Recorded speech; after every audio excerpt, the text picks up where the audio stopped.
اللہ اکبر۔ پھر یہ ہوا امام علی مقام علی جدہ علیہ السلام، ایک کتاب ہے حیات الخفا۔ یہ حیات الخفا کے بارے میں ہمارے علماء اہل سنت کا کہنا یہ ہے کہ یہ کربلا کی داستان پر بڑی مستند کتاب ہے۔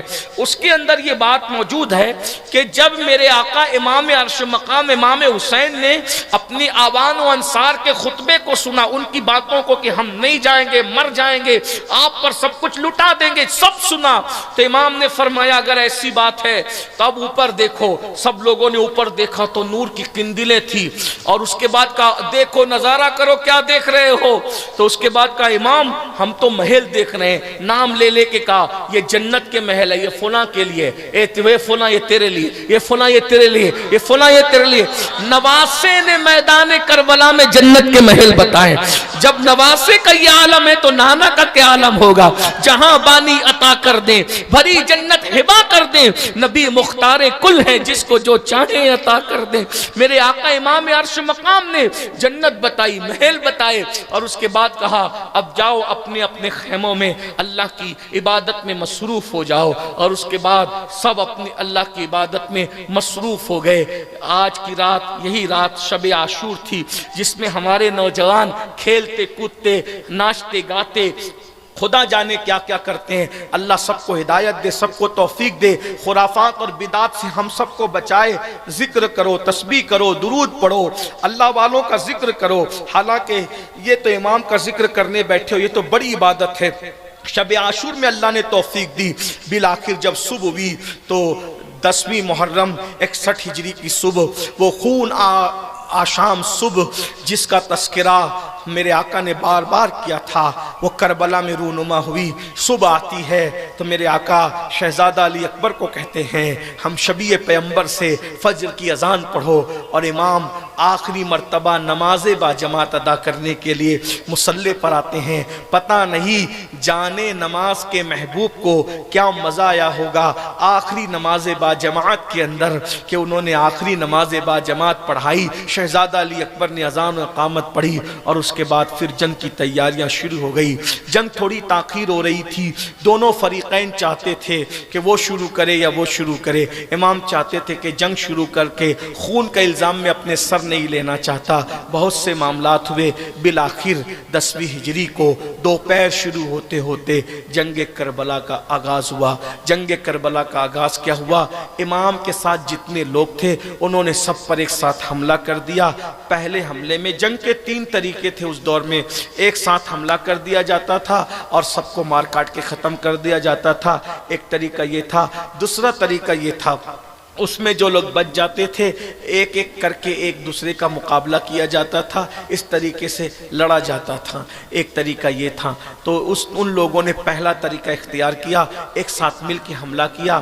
امام کے 50 ساتھی ایک ساتھ شہید ہو گئے، اور ان 50 میں سے سب آوان و انصار شہید ہوئے، سب زیادہ تر، اور خاندان کے لوگ ابھی بچے رہے اور مزید آوان و انصار بچے رہے۔